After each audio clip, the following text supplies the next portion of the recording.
Okay, maybe. All right, it's coming up.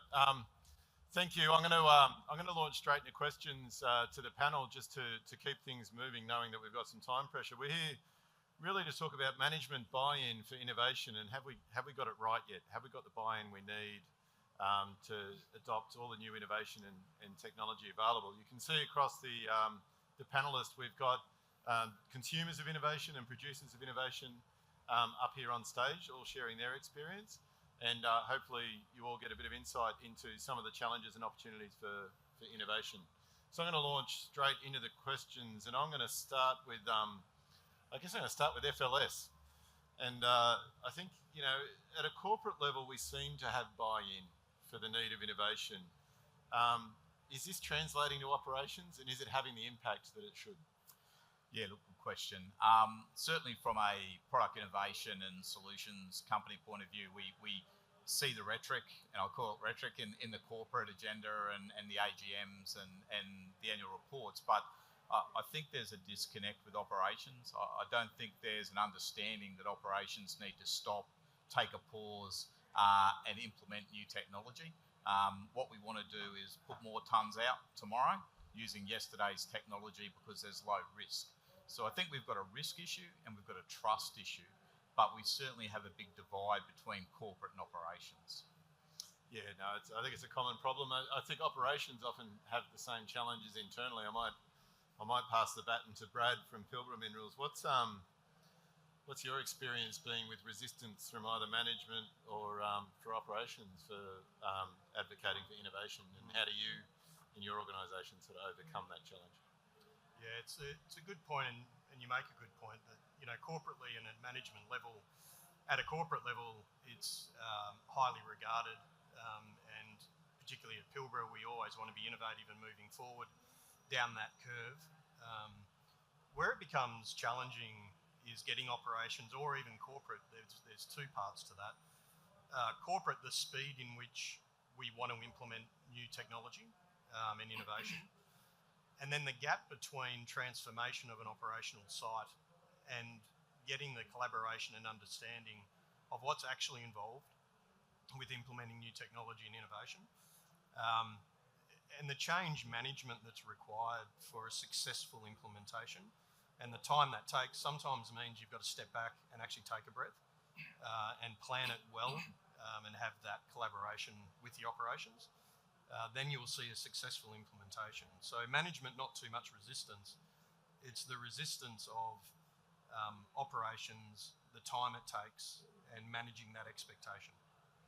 I think there's a reality on sites as well in terms of capacity and resources, right? It's not like there's spare capacity sitting around in the operations just waiting to adopt a new technology, right? People are is to get the buy-in from everyone. So it's not my job to drive innovation, operation excellency. It's everyone's job. And I think, you know, the sense of ownership, we all play a part. It's something that is absolutely critical. And being able to celebrate wins as a team, I think that's the best way to get the. You're always going to have the early adopters, the ones that, you know, you give an idea, it's like, yeah, great idea, let's go and move forward with that. But then you're always going to have the ones like, it's not going to work, you know, like sit back and watch. But like, how can you bring everyone on board and say like, look, the only way we can be successful here if we work together. And celebrating success, aim for the quick wins, and I think you can convert that a lot quicker. Yeah. So it'd be interesting, Thomas, to get your perspective. I mean, from Intel, I mean, a company renowned for innovation. What's your experience in getting buy-in for innovation? What's the answer for everybody? Yeah, innovation, I think I was said before from is everybody is an innovator. I think that's DNA you need to set up in your company, and it doesn't matter is it on corporate level, operational level, or in the field. I think it's important that people start to really believe, you know, if they see something, they can be an innovator. That's the first thing. The second part, I think, is communication is a critical part of it, because most of the time you can have a great innovation if you not communicate that early, you know, with different people and also with your upper management level. your innovation will die before it gets executed. So communication is important, and also when you want to bring an innovation into the field, I think change management, we all know it. We know program management, everybody does all the courses, but 80% of innovation is failing these days, and the reason is just bad communication. And that's also that resistance, which is, we're all humans, we don't want to have change in general. We love to do what we do every day. So we need to really understand that better and drive that. So what about, communications is such an important factor, but what about the timeline, both of the change process and the outcome in terms of results?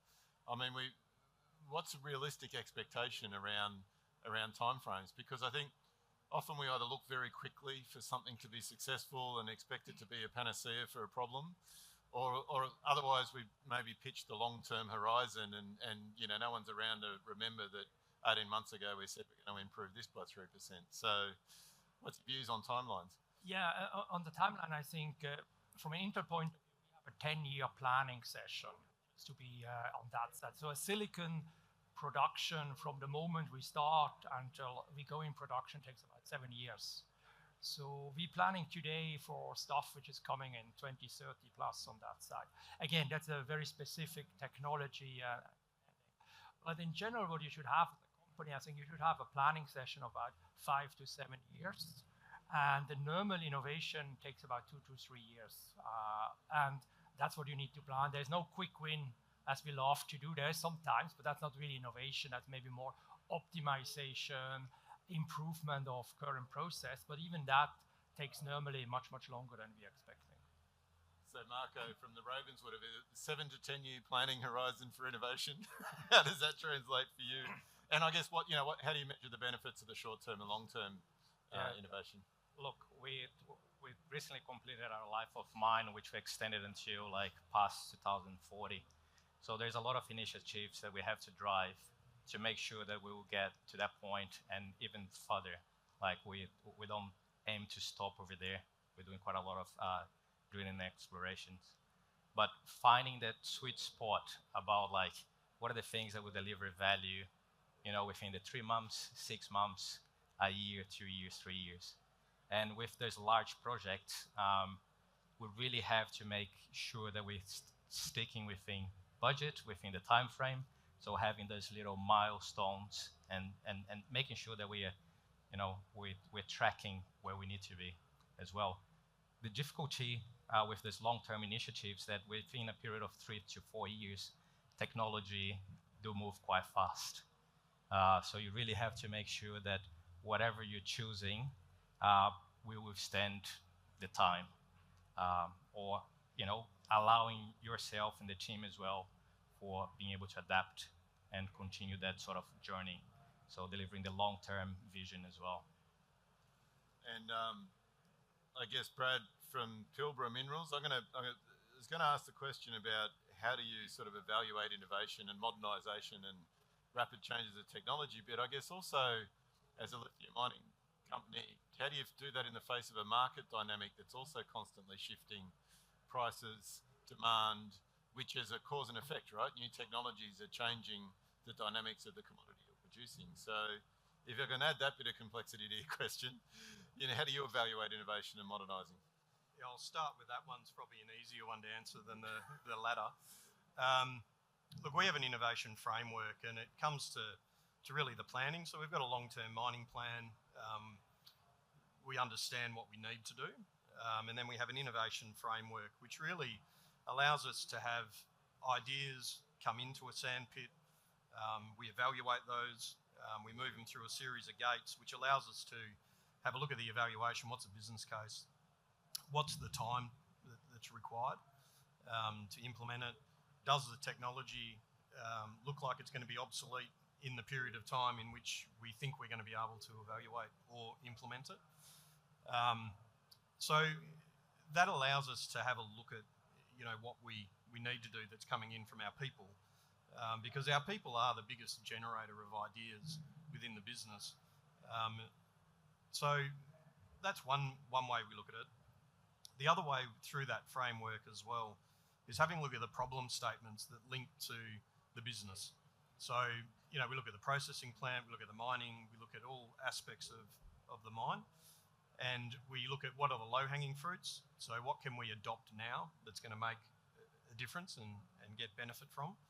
And what are the things that are a longer burn that we need to solve for? If we think through what we've done recently in crushing and ore sorting, you know, contamination in lithium, unlike other commodities, it's a problem for us.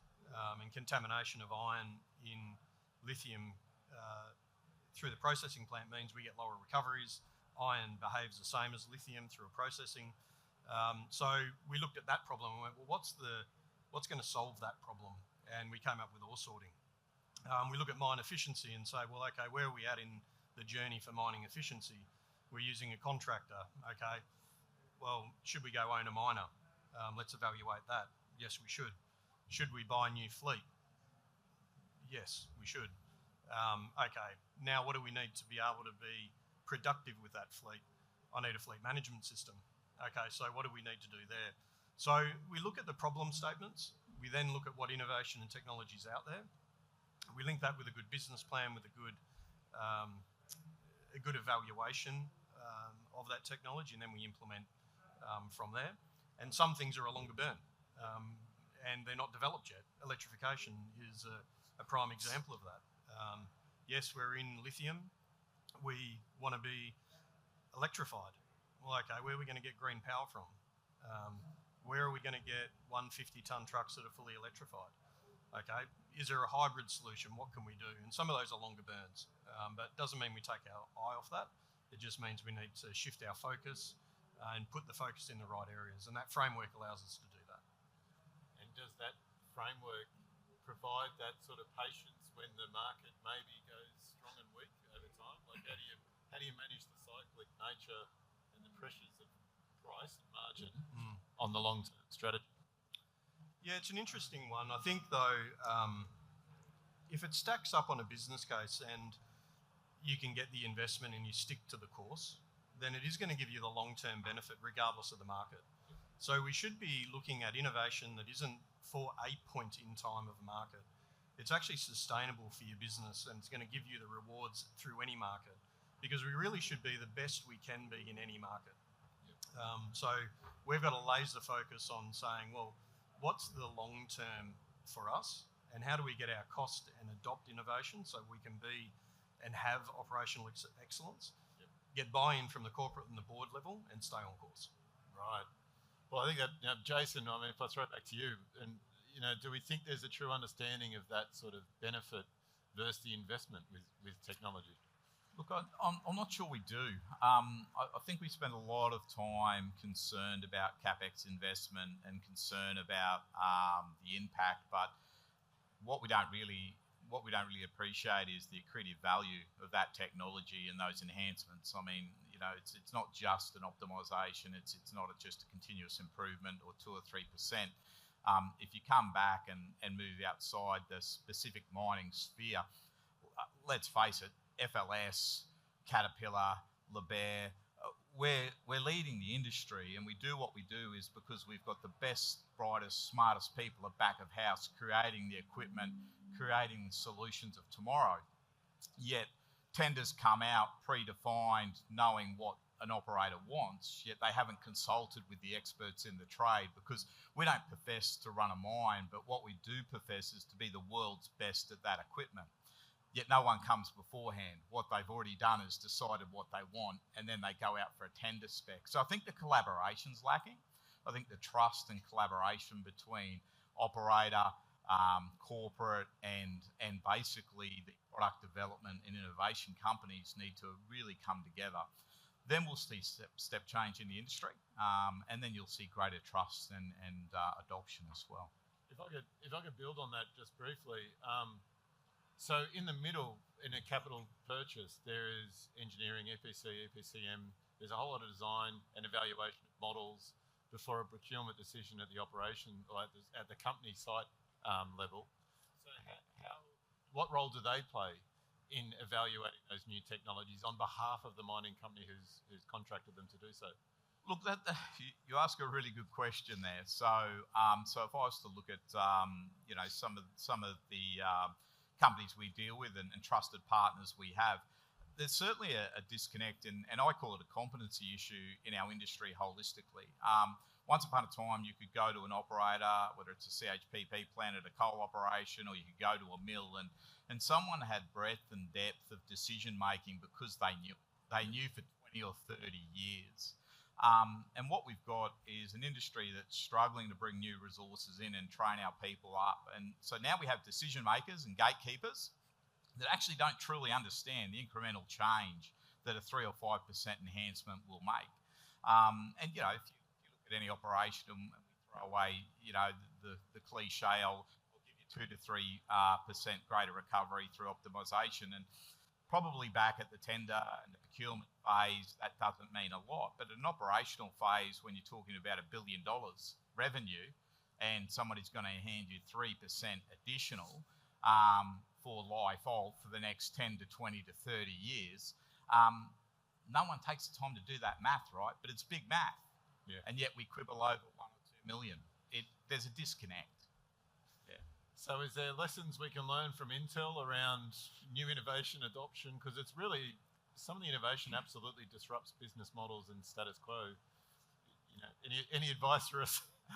Advice is always hard, but I would say, I said before, I think there needs to be a change about collaboration. And we see that, you know, there is no one company who can solve every problem you have on the planet. And so what we invest heavy is in collaboration, you know, software, application, but also partnership. You know, even with competitors, for example, with AMD, we just announced a strong partnership around that. And the reason behind is we really believe that collaboration is success. And the other challenge, you know, in a few of the industries, really that you spend too much time on procurement and negotiation, all the stuff, which takes a lot of time away. So I think if you have a trusted relationship, really should go ahead of that and close the things faster. And again, it's when you finish the procurement, you know, the things is gone. It's a collaboration which should stay for a lifetime. And I think that's what we need to change. Did you have something to add to that? Oh, look, it's collaboration and trust. We've got that many smart people scattered through our industry. If you can bring that think tank together, from operator, innovator, solutions, it's there. How do you bring it together? And it's collaboration is the only way we can make the step change we have to. I think that collaboration is really important, and I want to touch on procurement as well, because a pathway to a purchase order doesn't start with procurement. It ends there, right? And so collaboration needs to be with those who have a problem statement and looking for an answer before we predetermine what solution, to your comment earlier, Jason. So maybe Marco, from Ravenswood's perspective, how do you define your problem statements to those vendors who are out there, you know, trying to provide solutions? That's an interesting question. To the point that we right now in our pipeline we have over 300 initiatives of improvement. So which one should we focus? Right now we're here at IMARC. How many stands out there? How many amazing ideas? And, you know, where you're going to stop and have like a collaboration. I think we're going to get some handheld mics coming. Sorry? Do we have a handheld that we can bring up to the stage? Anyway, yeah, keep going. But, you know, something that we're doing quite a lot of collaboration with companies that deliver data analytics. Hello? Yeah, so one of the things, being able to quantify the value. So similar to what Jason mentioned about, okay, you're going to put $3 million, but then your return over the life of mine and everything. So how can you actually quantify, you know, all that? So implementing sensors such as like fleet management systems, so we can actually track exactly what's happening on site, where you can actually quantify, you know, if you remove rehandle, for instance, decrease rehandle by 2 or 3%, how much is that going to bring on savings? So it all comes down to not just having the statement of the challenge that you can work with the supplier, saying, helped me to build the business case, but also being able to have the in-house capability to quantify the value and be able to track the value being converted. So having the validation is critical at board level to approve, over those 300 initiatives and beyond.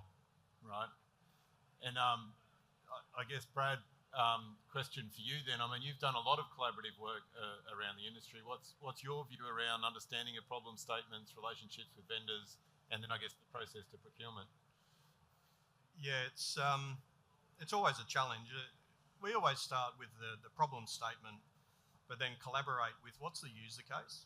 So what do the users actually need from the technology to drive the solution to the problem? And then going out to the vendors and saying, well, this is what we need a system to do, and evaluate on the back of that. And then from there we can rank. If they do it, well, that's great. If they don't, can they develop it? Is there a cost to developing it? And we do an evaluation based on that. That way we can get to the vendors what we actually are looking for and get the collaboration with our vendors to say, well, actually we don't do that, but we can do this. Or why are you thinking about it that way? Because there's another solution here you might not have considered. But if we don't have a good user case from the operations team and buy-in, and that's the start of that collaboration, is saying, well, what do you need? And what does utopia look like? Yep.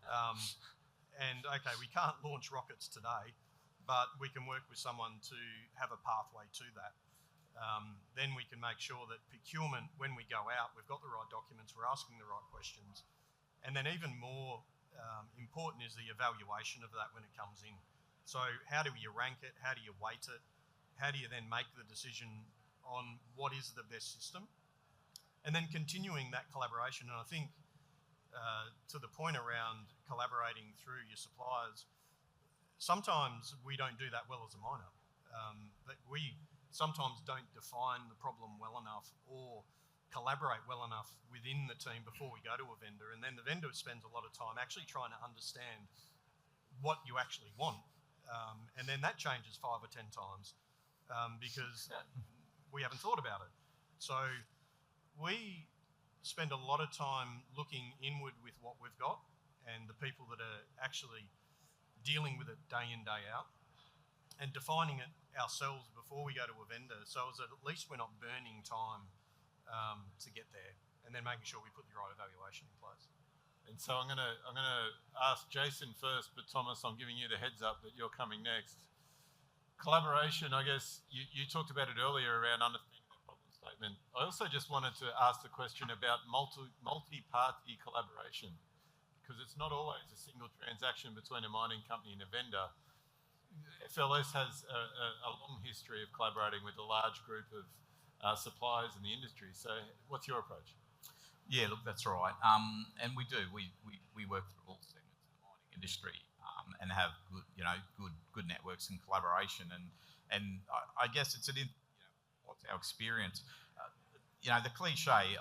I've never met anyone that wants to spend $150 or $200 million on capital fixed plant with the mindset that the minute they install it, they're going to be looking to add retrofits and upgrades. But why not?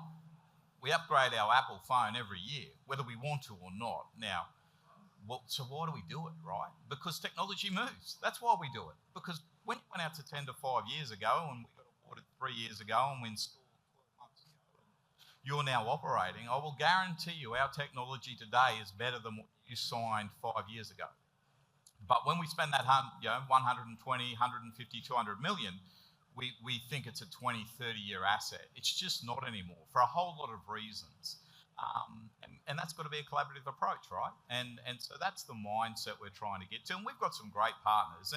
And whether it's juniors or mid-tiers or the majors, there is a step change and it's coming through. And I think, again, I'll go back to that competency issue. I think we're forced to work together, and that's not a bad thing. That's a great thing for our industry. Yeah, I mean, collaboration, again, I think it's easy said, sometimes much harder to be done. Normally, it's really driven by a few, bigger company who bring up a collaboration.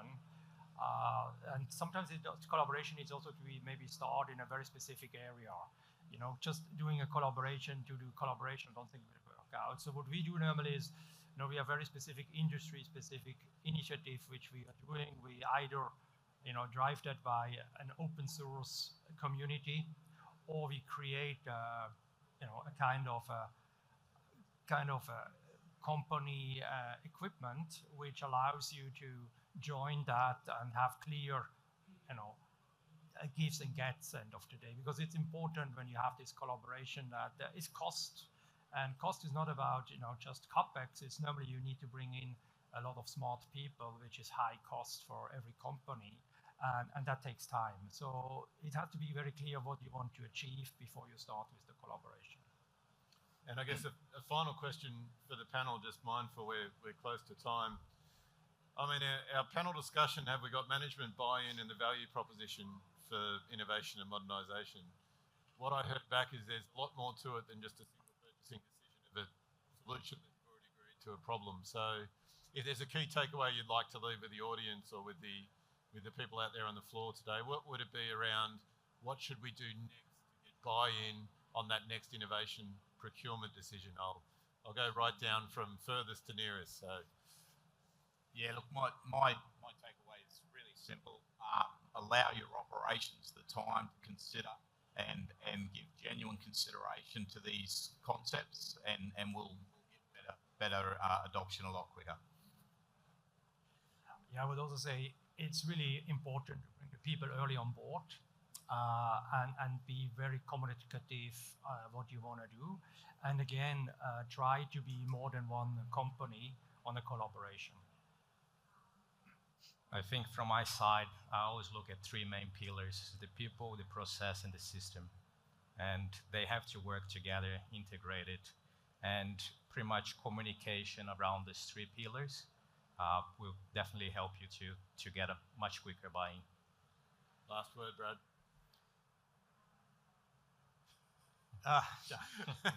They're all really good points, but you know, it's about your people. Innovation is great, but it's nowhere without people. You need to, everything these guys have said is absolutely true. You need to engage with your operational people. You need to trust your operational people. And you need to breed a culture of open-mindedness as well. I think that is one thing our industry can lack, is people get single-minded. They've had experiences, they've used Caterpillar, they like Ford, they like Holden, it's no different. It doesn't matter what you do. You've got to breed open-mindedness, and I think you've got to have a fail-fast type of culture. Don't, you know, procrastinate over it. If it looks like a duck, swims like a duck, it's probably a duck. If it's not, well, go and find another duck and make a decision really quickly. Thank you. All right, if you could all please join me in thanking Jason, Thomas, Marco and Brad for the panel session. And I'll hand the floor back to the moderator. Thank you. Thank you.